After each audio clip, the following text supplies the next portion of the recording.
Welcome to Kumiori, presented by your host, Renee Aite. Kumiori simply means arise, shine in Hebrew.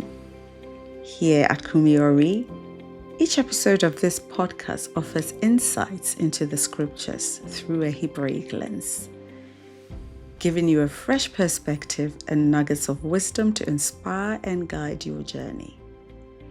If you are ready to dive in, be sure to subscribe and leave me a comment. Let's explore these timeless treasures together. It's my heartfelt prayer that these insights will be a blessing to you, bringing you joy and helping you grow in your faith. Over the last 2 episodes, we have been looking at the topic of forgiveness. So in episode 5, we looked in at Matthew 18, where Peter was asking Jesus the question of, how many times shall I forgive my brother when he sins against me? And Jesus answering him said 70 times 7. So from that episode, we realized that 70 times 7, the word tamim has the numerical value of 70 times 7. Which means to be complete, to be made whole and unimpaired. So we learned that we have to forgive until we are made whole. We have to forgive until we are complete. We have to forgive until we are unimpaired, until we are not weakened or damaged, because unforgiveness weakens our soul. Unforgiveness damages our soul. And so in that episode, what Jesus was saying was that you should not be like Lamech, engaging in tit for tat, wanting to retaliate, but rather forgive. Because when you forgive, you are made whole, you are made complete. So then we also looked at, in episode 6, we looked at the story of the unforgiven servant who owed the king 10,000 talents. And in that episode, we converted the talents to denarii, meaning that the servant owed the king 60 million denarii, and a fellow servant owed him just 100 denarii. Yet, even though he was forgiven much by the king, he could not bring himself to forgive his fellow servant who owed him just 100 denarii. And we worked out in that episode 6 that it would take this unforgiven servant 192,308 years if he had to work to pay the king back, going with the average weekly wage of the time. And so the servant was forgiven much, but he struggled to forgive. So in this episode 7 today, we're going to look at the last in the series on this topic, at vengeance is not yours to give. And Deuteronomy 32:35 says, vengeance is mine. This is God speaking. Vengeance is mine and recompense. Their foot shall slip in due time. For the day of their calamity is at hand, and the things to come hasten upon them. So we are going to look today at this topic, and we are going to look at a very famous personality in the Bible called Ahithophel. Ahithophel is mostly known for his wisdom that he had. The Bible says that when he spoke, it was like an oracle of God. His wisdom was as if he had heard from God. So we're going to look at how vengeance or taking revenge ended up in Ahithophel's life. So in order to understand this whole story of Ahithophel, he was an advisor to King David. Yet during the Absalom's rebellion, he defected and went onto Absalom's side. And when he gave Absalom advice as to how to kill King David, his advice was not taken by Absalom. And so he noticed that he was in trouble. And so the Bible tells us that he hanged himself. But we are going to look at how Ahithophel ended up in this situation. What led to him joining in Absalom's rebellion? So 2 Samuel 11:3, this talks about in the days when kings were supposed to go to war and David did not go to war, and he saw a woman taking a bath when he was on his rooftop and saw a woman taking a bath.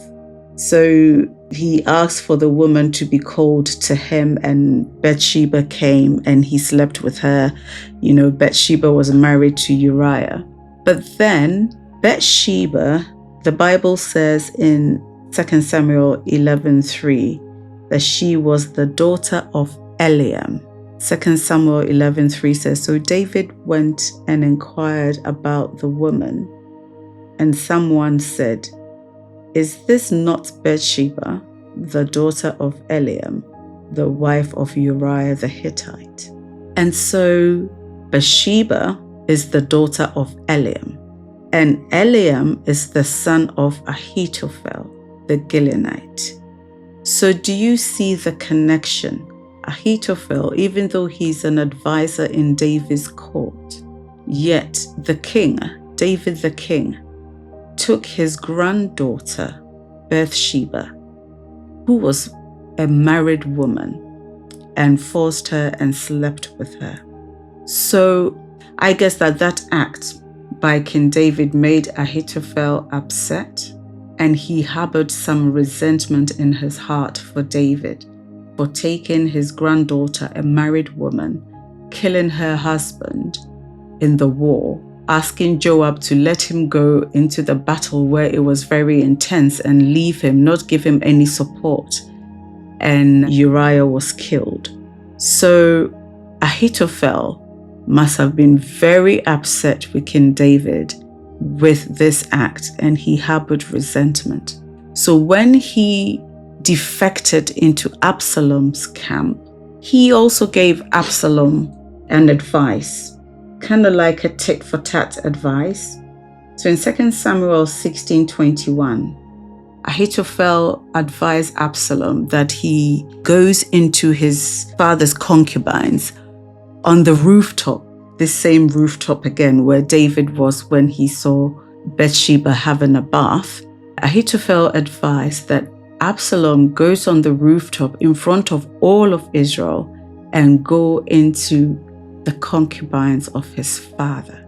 Now, something tells me that this is tit for tat. He was upset. He had resentment in his heart for David.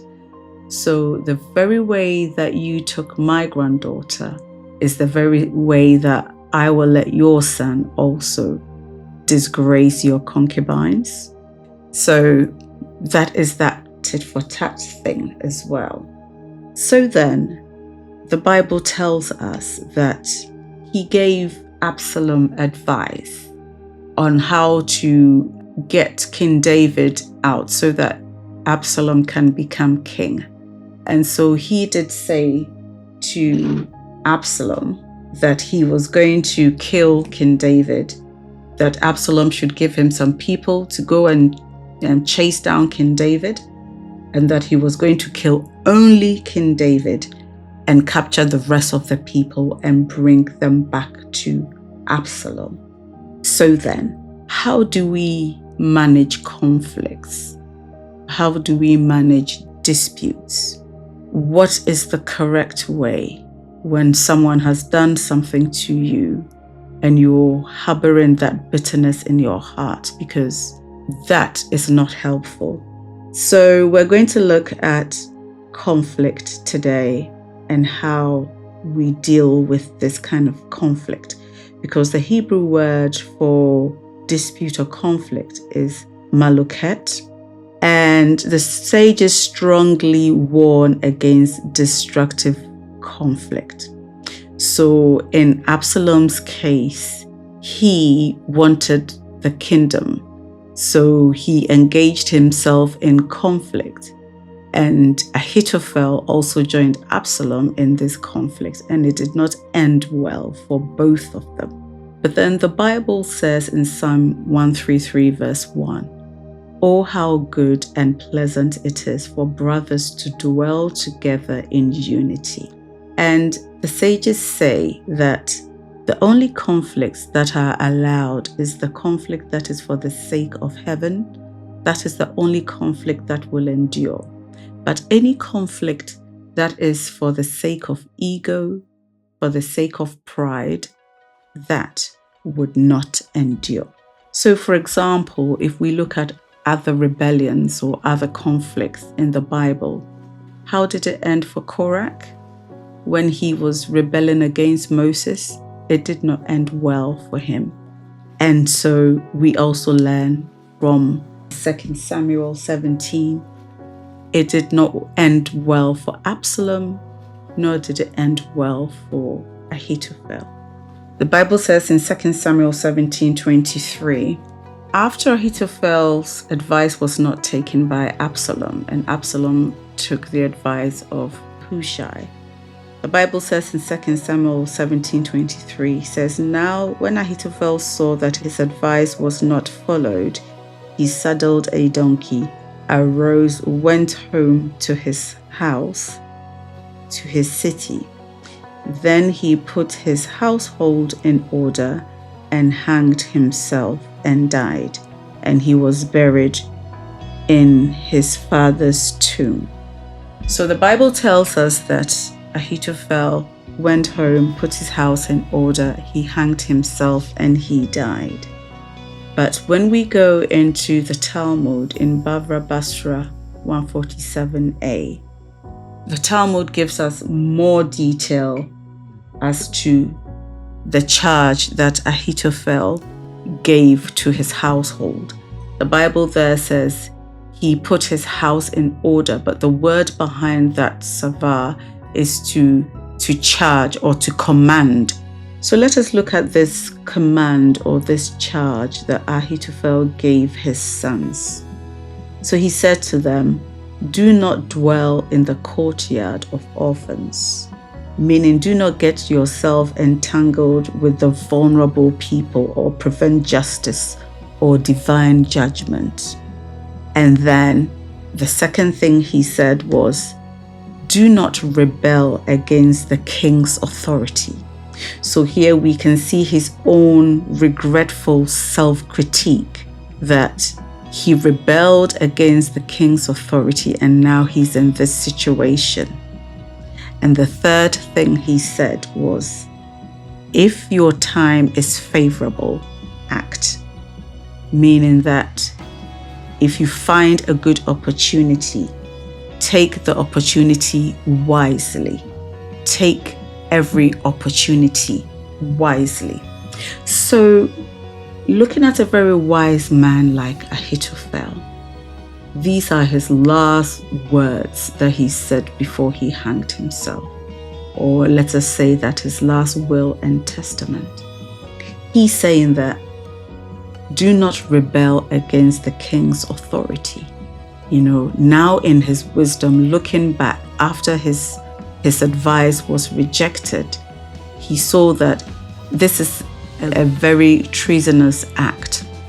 And so he had to kill himself even before David got back to Jerusalem. So he learned from his mistake that even though he was a wise person, he gave bad advice. He harbored resentment in his heart, and look at where it's ended him. And then his other advice, taking opportunities wisely, means that we should balance spiritual wisdom with everyday practicality. So the lessons here from Ahithophel, even great wisdom can be corrupted by ego and resentment. Engaging in conflict for personal motives can lead to your downfall. So what are the moral instructions for this episode today? Seek peace with everyone. Romans 12:18. If it's possible, as far as depends on you, live at peace with everyone. Avoid any divisive behavior and respect authority, whether it's your husband, whether it's your pastor, whether it's your manager, whether it's the prime minister, the president, anyone in authority, you have to respect, because the Bible says that we must pray for people in authority. So avoid destructive conflict. Do not harbor resentment in your heart, just like Ahithophel harbored resentment because his granddaughter had been taken by the king. And we have to take opportunities wisely. I hope this blessed you. Hope you will come back soon and listen to some more things from the scriptures. Share, subscribe, and comment. Thank you.